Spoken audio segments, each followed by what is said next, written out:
ಹುಬ್ಬಳ್ಳಿಯಲ್ಲಿ notorious rowdy sheeter ಕಾಲಿಗೆ ಗುಂಡೇಟು, rowdy sheeter ಎದೆಯಲ್ಲಿ ನಡುಕ ಹುಟ್ಟಿಸಿದ ಖಾಕಿ ನಡೆ.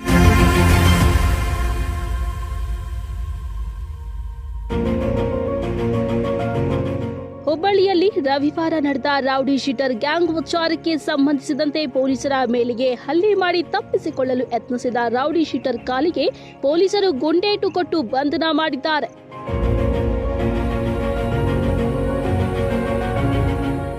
ಹುಬ್ಬಳ್ಳಿ ಕಸಬಾ ಪೇಟೆಯ ಪೊಲೀಸ್ ಠಾಣಾ ವ್ಯಾಪ್ತಿಯಲ್ಲಿ ರವಿವಾರ ತಡರಾತ್ರಿ ರೌಡಿ ಶೀಟರ್ಗಳ ನಡುವೆ ಗ್ಯಾಂಗ್ ವಾರ್ ಸಂಭವಿಸಿದ ಪರಿಣಾಮ ಜಾವೂರ್ ಎಂಬಾತ ಗಂಭೀರವಾಗಿ ಗಾಯಗೊಂಡಿದ್ದ. ಕೂಡಲೇ ಆತನನ್ನ ಹುಬ್ಬಳ್ಳಿಯ ಕಿಮ್ಸ್ ಆಸ್ಪತ್ರೆಗೆ ದಾಖಲಿಸಿ ಚಿಕಿತ್ಸೆ ಕೊಡಿಸಲಾಗುತ್ತಿದೆ.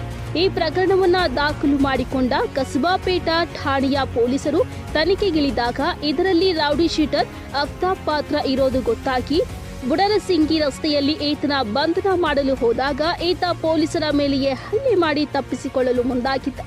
ಕೂಡಲೇ ಇನ್ಸ್ಪೆಕ್ಟರ್ ರಾಘವೇಂದ್ರ ಹಳ್ಳೂರು ಆತ್ಮರಕ್ಷಣೆಗಾಗಿ ರೌಡಿ ಶೀಟರ್ ಅಫ್ತಾಬ್ ಕಾಲಿಗೆ ಗುಂಡೇಟು ಕೊಟ್ಟು ರೌಡಿಯನ್ನ ಬಂಧಿಸಿದ್ದಾರೆ.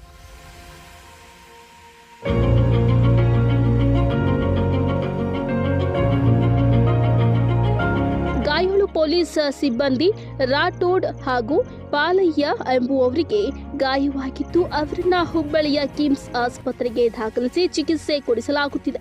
ಇನ್ನು ಗುಂಡೇಟು ತಿಂದಿರುವ ರೌಡಿ ಶೀಟರ್ ವಿರುದ್ಧ ಶಹರ ಪೊಲೀಸ್ ಠಾಣೆಯ ವ್ಯಾಪ್ತಿಯಲ್ಲಿ ಆಫ್ತಾಬ್ ವಿರುದ್ಧ ಕೊಲೆ ಪ್ರಕರಣ ಕೂಡ ದಾಖಲಾಗಿತ್ತು. ಸದ್ಯ ರೌಡಿ ಶೀಟರ್ ಮೇಲೆ ಫೈರಿಂಗ್ ಮಾಡಿರೋದು ಇದೀಗ ಅವಳಿ ನಗರದ ರೌಡಿ ಶೀಟರ್ಗಳಿಗೆ ಮತ್ತಷ್ಟು ನಡುಕ ಉಂಟು ಮಾಡಿದೆ.